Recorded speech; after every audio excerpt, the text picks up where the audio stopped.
Hey everyone, this is Elias from Match Media, and today we're going to be taking a look at the 2022 Buick Envision Avenir. Now, after driving this for a week, you could say I envision myself in this. God, that was such a bad dad joke. Well, let's go ahead and get started.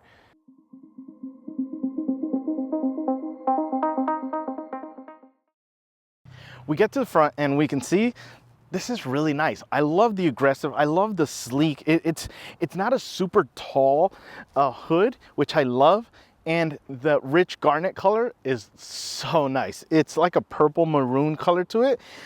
This is for the Avenir only, so you do have to shell out a little bit more in order to get this as an option. I found that out when I was building my Envision online and was realizing, where's this color?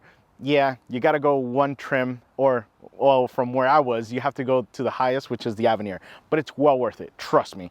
And then we get to the headlights. These headlights, not only do they look great as far as design, but they shine great. They work really well. They have their advanced LED system that is really it's like advanced functionality, something along those lines. Basically, you turn the wheel, it turns the headlights to where you're gonna be going.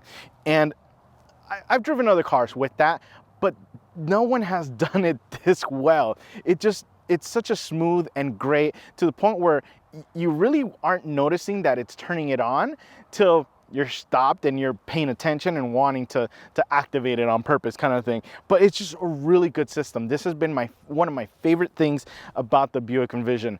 Yeah, you can really envision where you're going. Yeah, God, that's really bad dad joke, but let's go.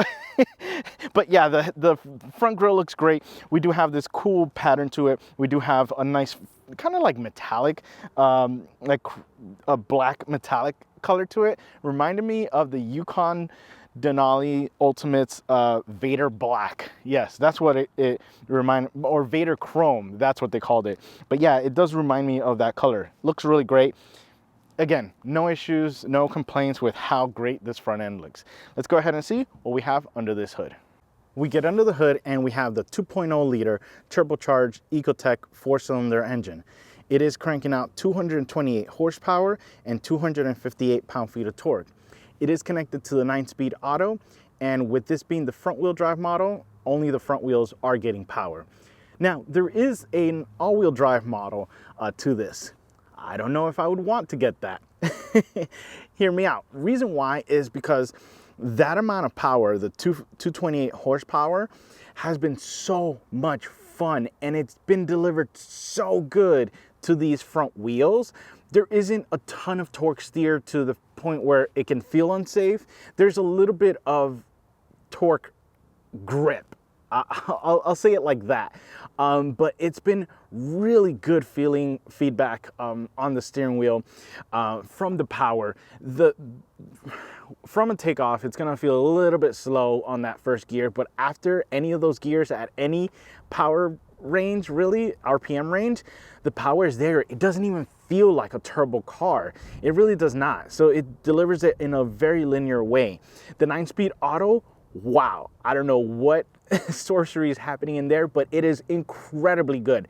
The shifts are super smooth but fast. That's kind of the misconception we have with cars sometimes, is especially sports cars that have like aggressive, that have faster shifting, that it has to be aggressive.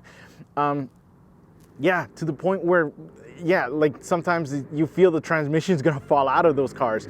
But now with this has been really good. It going from one gear to another, it's been really smooth, but again, just super fast. That's my concern though, getting the all-wheel drive version of this. And the reason why is because we have the Kia Sportage, which we had, and that is all-wheel drive, or we had it in all-wheel drive, and it was extremely sluggish. It had about the same horsepower, even in the hybrid model, and it just didn't feel enough power for an SUV like that. So that would be my concern with this, if going all-wheel drive would bring down the level of fun that this has in the front-wheel drive configuration. But yeah, that turbo has been great. The transmission has been great. The delivery out to those wheels has been incredible. So let's go ahead and take a look at what we have in those wheels and tires. We get down to the wheel and tire package, and we have this nice 20-inch wheel that is wrapped in the Continental 245/45 Pro Contact tire. Now, this thing has been incredible. Couple of things. So the grip is there. We have the great grip from the Continental tire. The wheel looks nice. Would I have liked a little bit different color? Yes. A black option would have been nice. Maybe a chrome option to go with that. So the silver is okay. It's not too bad. The design isn't bad either. Very standard. Nothing wow, but nothing super bad. As far as design, again, subjective, that kind of thing. With this being the front wheel drive model, yeah, all the power is going to these guys up front, and it's been good. I have loved the fact that this is a front wheel drive model because, again, that the power it hasn't been super lost and to the back kind of thing, and then you lose that feeling. So you do have a good feel to the steering wheel when you are about to, you know, give it more than what the tire can take as far as grip, but it does feel great. The traction control does kind of kick in with that to give you that little bit of a feel, but it still kind of gives you a little bit of sportiness, so to speak. The brakes on this have been incredible. I love them. That pedal feels really heavy, feels really good. But it feels heavy, unlike other cars where it feels heavy and you're still not stopping. No, in this case, it feels heavy, but it's responding the way that you need it to be. But yeah, overall, I've been really impressed with this. The suspension is super smooth. Really no complaints about this. I'll let the color pass as far as maybe giving a little bit of life to the wheel itself, just because everything else works just so good. Let's go ahead and see what we have on the side. We get to the side and we can see this is a fairly good sized SUV, kind of like mid-size to it. But let's get started. So on the front, we have those headlights kind of peeking out there. We have the 20-inch wheels. They look great as far as size goes. They look proportional to the car. The other thing as well is this one seems to have a little bit more clearance in the back as far as the tire than we do in the front. Might just be the design, but yeah, looks good. Good proportions to them. We do have the mirrors here that have the camera system, so we do have the surround view to this. It is really good. It's been really awesome to use, especially parking this guy. Want to make sure you don't hit anything in the front, but also the cameras are super clear in this as well. We do have the Avenir badging, nice and chrome. Speaking about chrome, we have a nice little design line down here, and we have our chrome framing around the windows. Yeah, I know, I prefer black, but it's not bad. And then we have hookups up here for some bigger toys if you need. But this is probably my favorite. So there's this line that comes out from here, and it just gives this little shape area a really nice design to it. Really loving the way that looks. Now, I have the key fob in my hoodie because yes, it's cold today, and I go to reach in and pull, and yeah, there's no sensor, but there is a little button here. Push that, I can go ahead and open, and I'm good to go. I can go ahead and close this off, push there, and it locks it. Good thing is we have it in the back as well. So yeah, no sensor, so won't be able to just do that, but I push the button and I can go ahead and open it up. It's been a lifesaver. It's been easy to just kind of push that and lock it. You do have to program it inside. So there is program in the menu system. You do have to program it to behave this way. You could program it so that you push the button and only this door unlocks, and basically blocking out all the other buttons. Not sure why you would do it, but it's available. But yeah, I had to program it because I was wondering, why isn't this behaving the way that I think it should? And yeah, just gotta go into your menus and things like that. But yeah, overall, it's a nice shape. Let's go ahead and see what we have in the back. We get to the back, and this thing is okay. It's not super exciting, but there are some exciting elements in this. we get started with the taillights. The taillights are incredible. I love the design. I love the textures of designs that we have in here. Yeah, there's textures in here. But so we have the transparent outside plastic, which is good because we get to see and enjoy the design elements inside. Now there's a lot of great things to this. So I'll go ahead and unlock, and you could see the sequence of lighting that happens. If you don't see it good there, you'll definitely see it on the other one. But it has a cool design to it. Yeah, we get this super bright light here that lights up.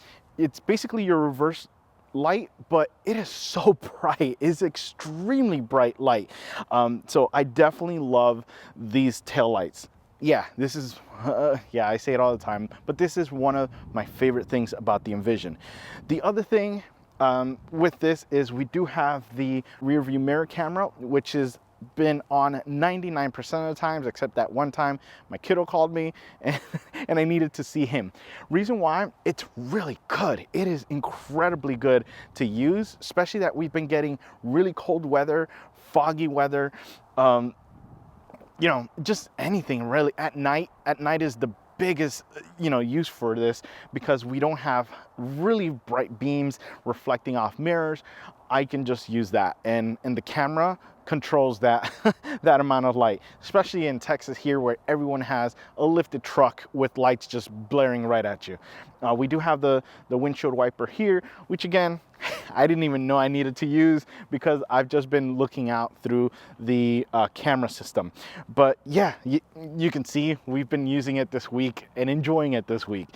Now, this does have kind of the kick thing where you can open it up. So don't try to just, because it has a logo at the bottom, don't try to just hit the logo because it's not going to work.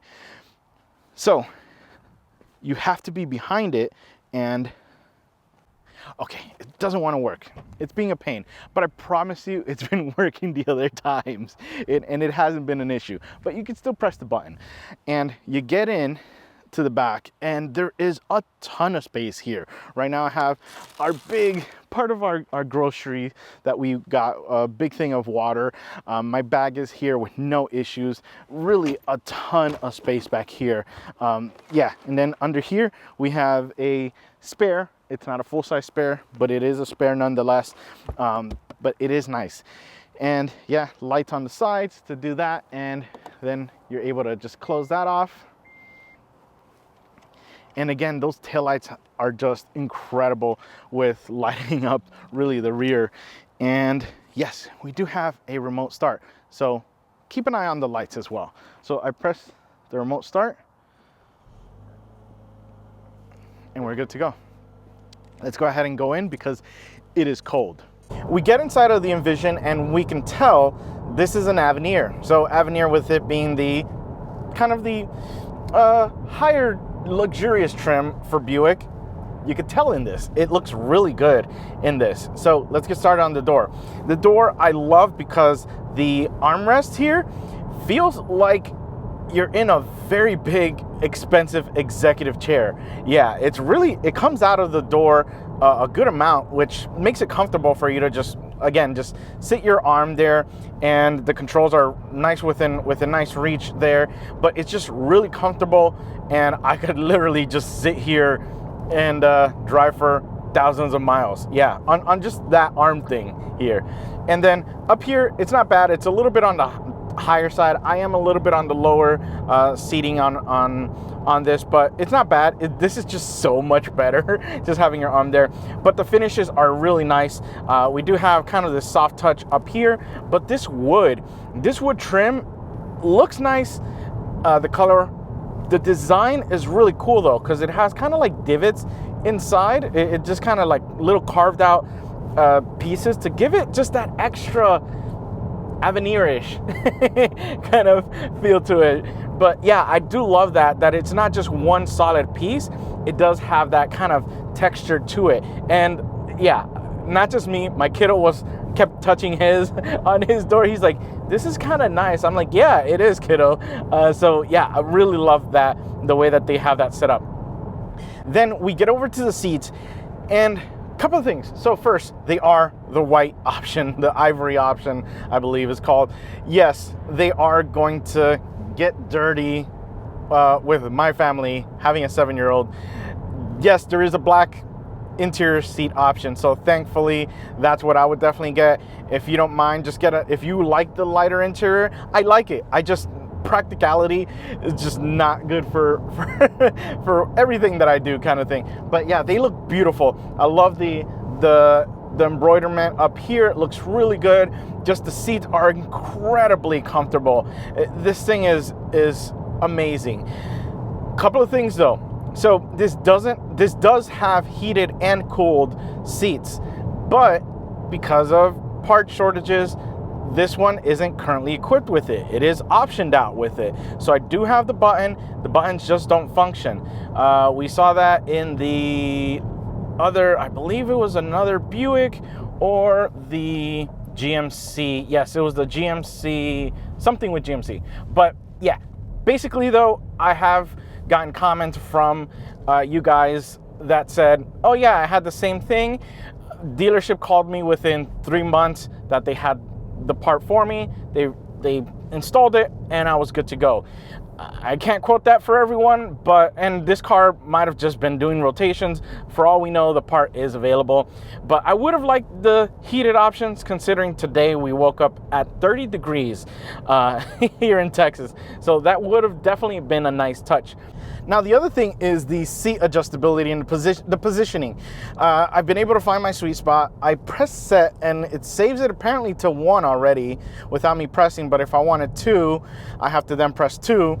But then what happens when I go to get out of the car, it does the whole thing where like it gives you more space, except that it actually moves me forward and up. So I was a little confused at how that was working. And then the other issue that I had was when I would come in, it wasn't remembering my number 1 position, in the sense of I turned on the car and it was immediately going to my wife's 2nd position. So I kept having to always press the number 1 in order to get it to the right spot. So yeah, that was kind of a big thing. I should definitely read the manual and figure out what's going on. Hopefully it's not a mistake and it's just me not having the time really, or not dedicating the time to look at the manual and seeing how that works. Then we get over to the steering wheel, and the steering wheel itself is great. The nice leather finishes. We do have the stitching, which is really nice. It's a little bit of a whiter color to them, so it is a nice contrast to that. And then we have the buttons on the left-hand side for your cruise control settings. And on the right-hand side, we have the controls to change things in the gauge cluster. In the back, we do have our volume and next track buttons, which I love having in cars because it cleans up the front for other functionalities. The one thing, though, is next track should be down, not up. We're going down the list of the songs, yes. And we also have paddle shifters here for the 9-speed auto. Which has been great. I do love the positioning of them. It's been nice feel, nice response to them, so no issues there. The one thing I was really intrigued and kind of liked was the positioning of the wheel. The actual base seems to be a little bit lower, so it kind of comes at a better angle. I don't know. I like the angle it kind of comes at you, so to speak. But it's really nice. I love the positioning. It's just a really nice wheel. Then we get to the gauge cluster, and the gauge cluster is a combination of both analog gauges and a digital screen. Honestly, yeah, I don't care. Usually I'm a sucker for just having a full screen gauge cluster, but this looked really nice. I love the look to them, to the analog gauges. Very clean, very easy to read, and the screen in the middle was just as good. You know, we have all the information, your MPGs, you have your tire pressure, a timer, driver assistance, battery voltage, your economy trend, how good are you being with those MPGs, and so on. So there's a trip information. There's tons of great data in there that you would need if you are using this as an everyday vehicle. But yeah, it's really nice. Then we get over to the infotainment screen, And this is my favorite thing about this Buick. It really is awesome. I love the fact that the screen is slightly at an angle towards me where I can not just see things better, even with the sun hitting it hard right now and this having very dark faces for senses fail. It looks really, really good, and I can see everything. The contrast is there. It's just, again, that small little kind of turn towards me is everything. It really is easy to get to, especially in the most extreme spots of the screens. So there is no issues there. I love it. I love this thing. And yeah, I've been in Apple CarPlay pretty much 90% of the time, and then the other 10% has been me going into getting the camera to be able to see when I am, parking this, because new car, new dimensions, want to make sure. And it's just really, really good and really clear when you activate that camera to go ahead, and if you need to make a 3-point stop and make sure you don't go over onto the grass, it's just a really clear system. Yeah, I love it. Then we come down to the AC controls, and again, that climate system is slightly over towards me, and it's easy, very straightforward, very easy to use, no complaints there. Keep it simple. It just works. Except the heated and cooled seat option, it doesn't work. These need to get installed, but I'm sure from other Buicks that I've driven, it's gonna be just as good. And again, it's just comfortable. But even then, I didn't really need them, because yeah, this heating system was actually really good at getting the temperature where I wanted it to be. But yeah, that's what we get with the climate control system there. We come a little bit lower and we have the wireless charger. The wireless charger has been great. I've been literally chucking my phone at it. I think that's gonna be the new standard test for wireless chargers. If I can chuck my phone into your wireless charger and it turns on and it starts charging, you get a pass. If I'm having to find the sweet spot of the of the charging, no. Let me just throw my phone in there and you deal with the charging. But in this case, it did, and it did a great job at it. And the fact that this has a wireless Apple CarPlay function, I literally never had a cable in this car, which I love. I love it. And again, I haven't had any issues with communication to the Apple CarPlay, or especially to the wireless charger. It's just literally been great. I've been throwing everything at it and it's been charging. So love that. We come back a little bit more and we have some of our controls for like the auto start stop, lane assist, traction control, parking assist, and so on. So yeah, nice little buttons there. I would have liked this blank one. I don't know what this is. Maybe it's differential lock, because this is only the front wheel drive model. But I would have liked a hard button for the camera. That would have been a nice touch to have on here. Then we come over to the left side and we have the shifter, or the switches, the gear switches. Yes, so we have the park is a button, the reverse is a lift. I do like it has like a little bit of a texture feel to tell you, hey, this is reverse, so just be careful. You have your neutral, and then you have your drive, and then your manual mode, which is a true manual. It will not upshift even if you're bouncing it off the red line, so, or the rev limiter really. But yeah, it's a nice little option to have, especially if you're wanting to have control over the transmission. And then we have our electronic parking brake.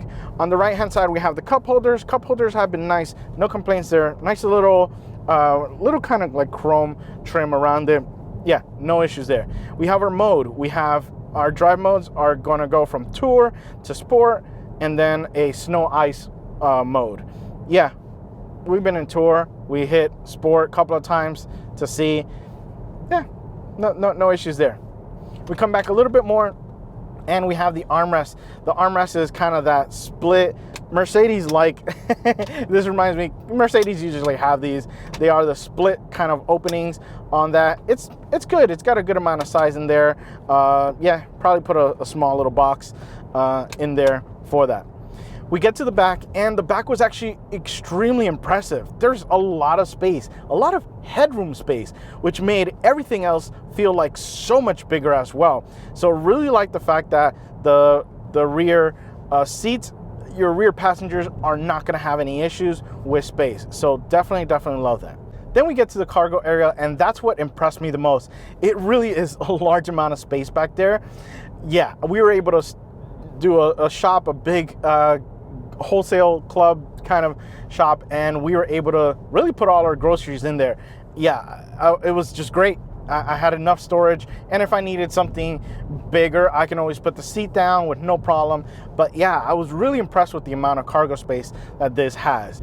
Now let's talk performance. We're dealing with a 2.0 liter turbocharged Ecotec 4-cylinder engine.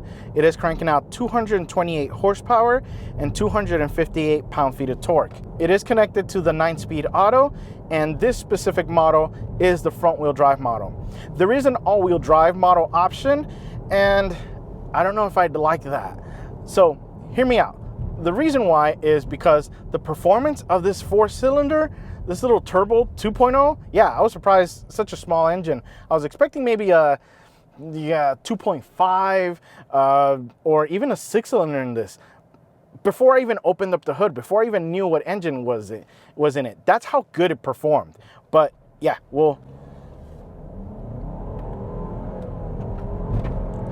yeah, it's actually pretty impressive. Again, off the line, it's going to be a little bit sluggish, but once it gets going, it really goes. And that's the incredible thing about this is, yeah, it's such a tiny engine, so it helps you with miles per gallon, and the transmission has been really good. I was surprised at how good the gearing is, how good the shifting is. It really shifts smooth. It's smooth, and to the point where it almost feels CVT like.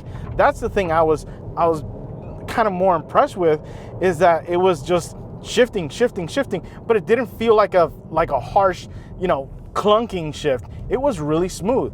The brakes are the other thing that have been incredible with this. Yeah, that pedal feels so good. It gives you such a good feedback to it that it's just really good. It's incredible. This is coming from a Buick. This is coming from an SUV. An SUV. It just feels really good. And yeah, those downshifts are really smooth as well. It's like if it's rev matching them to the downshifts, unlike other transmissions that really don't do that. Now, I mentioned I don't know if I would like the all-wheel drive because of the fact that the power is fun. The power is fun to those front wheels. Traction control does have a slight delay in reaction, which is can be a little fun, but it's not enough to scare you. It's more of you feel the torque. You feel the torque steering a little bit, which is it's fun. I like it personally. Again, you won't really feel this if you're just driving it like an everyday car, but if you're pushing it and having some fun, you'll feel that torque steer when you're turning and you're wanting to get it. But again, it's a fun feeling. Now we'll go ahead and put it in sport mode, and it does become a little bit more responsive. The power is just there. It really is. The only time you don't really feel like, wow, super performance, is really off the line, just to kind of get this guy kind of going. But yeah, it's just been really good as far as everything else. The suspension has been incredible. I really love the way that this feels, and it absorbs bumps. No complaints there. It's just, I literally told my wife, hey, would you consider the Buick? And after she drove it, she goes, yeah, without a doubt. Like, she really liked it. She literally said, I feel like this is just like the Cadillac, but at a lower price. And I agree, because, well, when you go to the Avenir, you just get that luxury feel, that extra luxury feel of the materials, of just the refinement of everything, of just literally a great look to it. But yeah, this thing has been impressive, the way that it just handles literally corners. I've just been impressed at how good this is, and those brakes are just so rewarding. It really is a great brake system on this. That pedal is just really, really good. And the grip has just been really impressive for a Buick. Actually, no, for an SUV, for a car. It literally feels like a performance vehicle. That suspension is great. Everything is great. The finishes are great. Everything is just really, really impressive. I have loved this. We might go a little bit bigger though. Enclave would probably be what we would go with, just to have that extra space, and yeah, just be even more comfortable. But not like this wasn't, because this was definitely a really comfortable ride. Well guys, I hope you've enjoyed my review of the 2022 Buick Envision Avenir. And remember, find the right gear. See ya.